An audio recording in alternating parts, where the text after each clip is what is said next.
السلام عليكم ورحمة الله وبركاته. أيضا خلال موسم الخريف والشتاء زي هذه الأيام اللي احنا فيها ينتشر أيضا فيروس، حقيقة مجموعة من الفيروسات تسبب ما يسمى بالسعال النباحي. السعال النباحي ليس السعال الديكي، السعال النباحي هو أن الطفل كحته كأنها نباح، عزكم الله. الطفل يكح بهذه الطريقة مش زي الكحة اللي احنا متعودين عليها. أحيانا تزيد خصوصا في ساعات الصباح الأولى، ويبدأ الطفل يطلع منه صوت شوية يخوف في الشهيق كذا.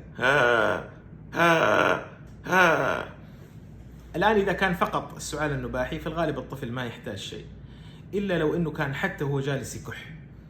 لكن لو بدأ هذا الصوت اللي في الشهيق يحصل، هذا نحتاج نروح الطوارئ. حيعطوه بخار غير بخار الفنتولين حق الرب، بخار من نوع آخر، وربما يعطوه إبرة. هذا هو السعال النباحي، لا دخل له بالسعال الديكي. السعال الديكي هذا التهاب بكتيري مختلف. يتكرر هذا السعال النباحي ربما كل عام، لأنه في فيروسات كثيرة ممكن تسببه. في غالب الحالات بحول الله ما يحتاج إلى قلق، بس ننبه إذا الطفل حتى وهو جالس من غير أي حركة أو مجهود ويطلع منه هذا الصوت، الأفضل يشوف الطبيب. جزاكم الله خير.